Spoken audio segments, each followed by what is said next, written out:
बस एक बात सीखो, गंदे विचार खत्म हो जाएंगे।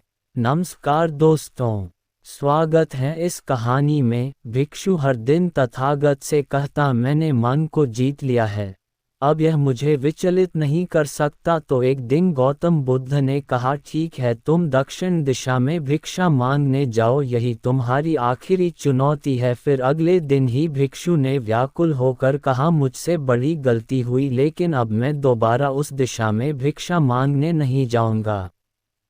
ये कहानी शुरू होती है जब एक बड़े प्रदेश का राजकुमार अपना राजमहल सब कुछ त्याग कर बौद्ध संघ में शामिल हुआ।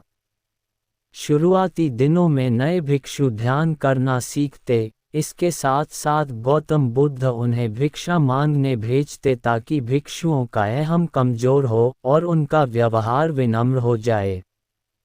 संघ में आने के कुछ समय पश्चात राजकुमार भी भिक्षाटन पर जाने लगा। शुरू में सब ठीक था, लेकिन कुछ ही दिनों में घटना घटी जिस कारण राजकुमार विचलित हो गया और उसने भिक्षाटन पर जाने से मना कर दिया। भिक्षाटन का नियम था कि भिक्षु केवल 2 घरों में भिक्षा मांगते और नहीं मिलती तो आश्रम वापस आकर जल ग्रहण करते। एक बार राजकुमार भिक्षु नगर में भिक्षा मांगने निकला और दुस्सहयोग से भिक्षा नहीं मिली। शुरू में राजकुमार भिक्षु को निराशा हुई, लेकिन कुछ ही पलों में उसका मन शांत हो गया, जैसे कुछ हुआ ही ना हो।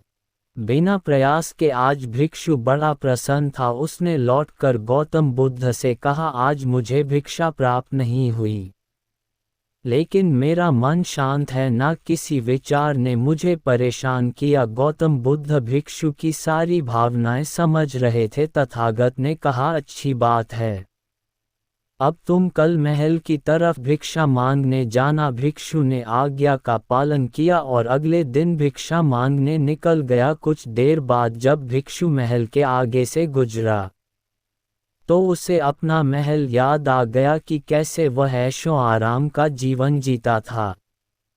भिक्षु ने सोचा, महल में खाने को स्वादिष्ट पकवान मिलते और सेवा करने को कई नौकर होते और सभी प्रकार के सुख मिलते। ऐसा सोचते सोचते भिक्षु के मन में इच्छा हुई कि आज बढ़िया भोजन मिल जाए। तभी भिक्षु सचेत हो गया कि यह सब अतीत की स्मृतियां हैं और मैं केवल इन्हें देख रहा हूँ। पुरानी यादों के ताज़ा होने से मन में कुछ इच्छाएं प्रकट हो रही हैं, ये भी मैं केवल देख रहा हूँ। अगर मैं इन शारीरिक इच्छाओं को पूरी करने की लालसा रखूं तो मैं मन की शांत और यह जागृत अवस्था खो दूंगा। भिक्षु ने महसूस किया कि जब जब हम स्वयं को 2 कदम आगे ले जाते हैं, चेतना का स्तर ऊपर उठाते हैं, तब तब मन इस प्रकार के खेल खेलता है। जब हम मन को शांत करने लगते हैं तब मन हमें बेचैन करने की पूरी कोशिश करता है।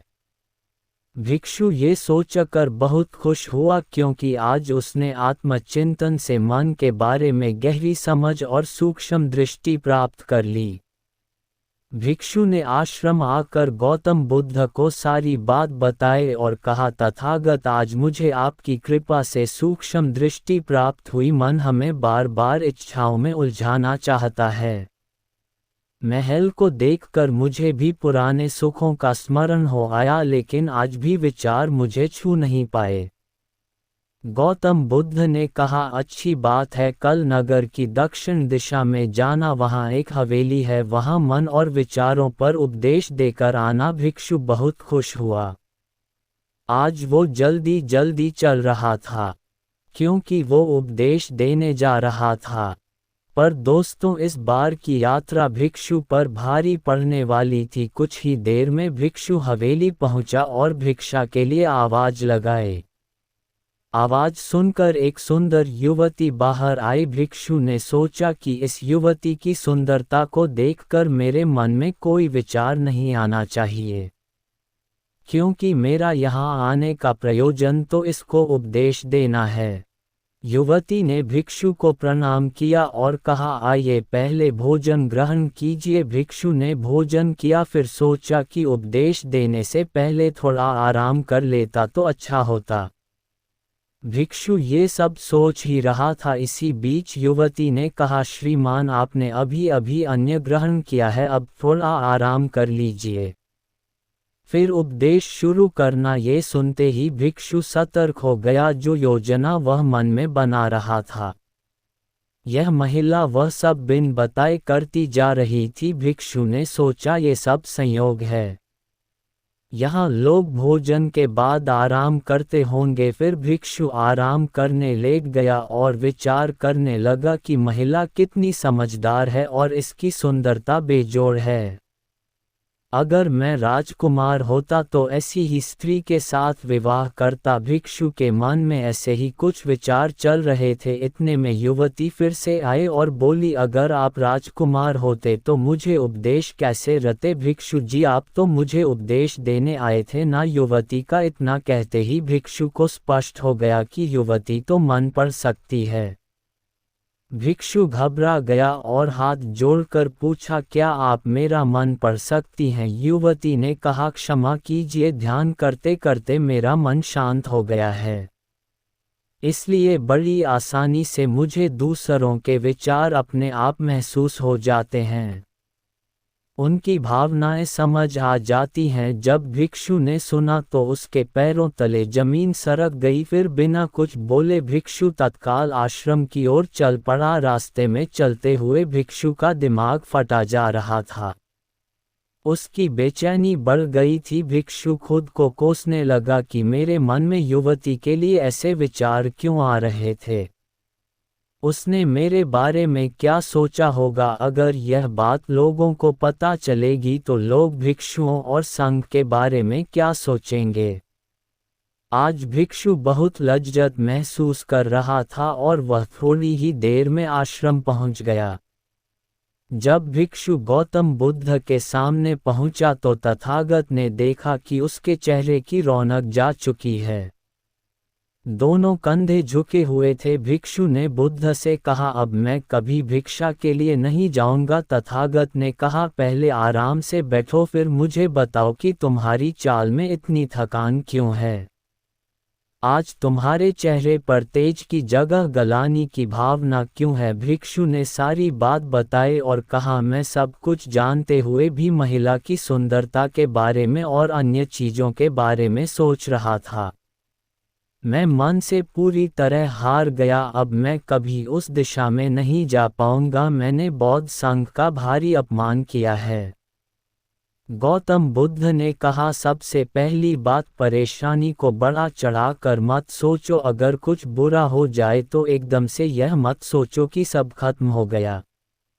बिना सोचे निष्कर्ष पर मत जाओ। दूसरी बात, ध्यान दो कि कहीं तुम नकारात्मक विचारों के साथ अतिशयोक्ति करने वाले शब्दों का प्रयोग तो नहीं कर रहे। जैसे मैं हमेशा हारता हूँ, जीवन में कुछ नहीं बचा, मैं मन से पूरी तरह हार गया, मेरे साथ कोई नहीं है। क्योंकि ऐसा करने से मन अति भावुक और विचलित हो जाता है और नकारात्मक विचारों के चक्र में फंसा रहता है। तथागत के शब्दों से राजकुमार भिक्षु के मन को सांत्वना मिली। भिक्षु ने पूछा, अगर मैंने अपने मन को जीत लिया था तो फिर मन ने मुझे परेशान क्यों किया। गौतम बुद्ध ने कहा, सबसे पहले ये समझो कि विचार पैदा कैसे होते हैं। पहले बाहर कुछ हुआ, फिर उस घटना के प्रति अंतर्मन ने प्रतिक्रिया की, इस कारण शरीर में भावना या सनसनी पैदा हुई। फिर इस सेंसेशन या फीलिंग के प्रति तुम्हारे सचेत मन ने यानी कॉन्शियस माइंड ने प्रतिक्रिया की। इस आखिरी स्टेप को हम विचार कहते हैं।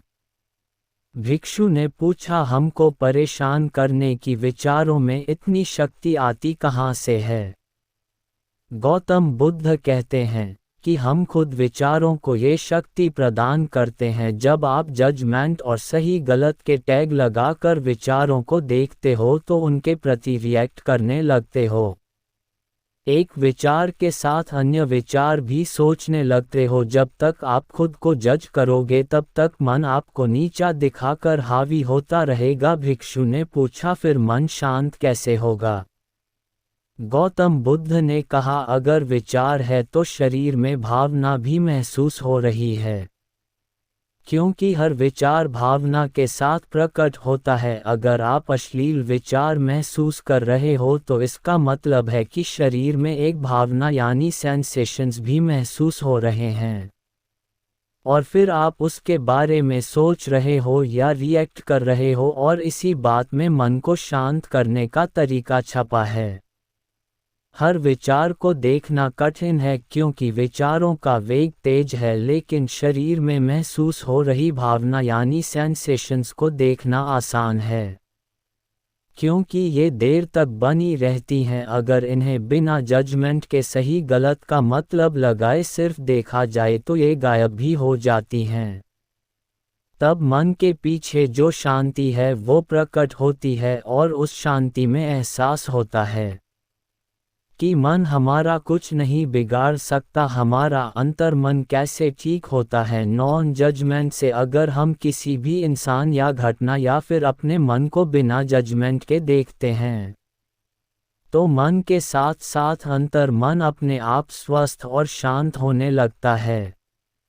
अगर तुमने मात्र ये देखा होता कि इस औरत के प्रति विचार केवल मेरे अंतर्मन के रिएक्शन के कारण है और यह मैं केवल देख रहा हूँ, मन में बहुत कुछ चल रहा है लेकिन मैं सांस के प्रति सचेत हूँ, मैं शरीर में होने वाली प्रतिक्रिया को देख रहा हूँ, तब भी तुम सचेत होकर दृष्टा भाव में लौट आते। मन के पीछे जो शांति है वह हमारी सबसे बड़ी ताकत है। हम बड़ी आसानी से विचारों को शांत कर सकते हैं, और एक दिन ये जान सकते हैं कि किसी भी प्रकार का विचार चिंता असल में इस शांति को पार नहीं कर सकता। हम हमेशा विचारों से अछूते हैं। गौतम बुद्ध कहते हैं, तुम याद रखो विचार तुमसे हैं, तुम विचारों से नहीं। तुम हमेशा ही अपने विचारों से शक्तिशाली हो, अपने डरों और चिंताओं से शक्तिशाली हो। अब तुम अगले 7 दिन युवती के घर भिक्षा मांगने जाओगे, और ध्यान रखना अपने विचारों को जज मत करना। अच्छे बुरे विचार केवल तुम्हारा द्वार खटखटाते हैं। तुम केवल इतना याद रखना कि तुम वह शांति हो जिसमें सब प्रकट हो रहा है। अगले दिन भिक्षु पूरे मार्ग जागृत होकर चला। महिला के घर जाने से पहले थोड़ी घबराहट हुई, लेकिन भिक्षु दृष्टा भाव में बना रहा। विचारों को, शरीर में उठ रही भावनाओं को, डरों को, गिल्ट को, सबको बस देखता रहा। जब वापस लौटा तो वह पूरी तरह शांत था। आज उसमें मैंने मन को जीत लिया है, यह अहंकार भी नहीं था। आज उसने सही मायनों में मन को पार कर लिया था।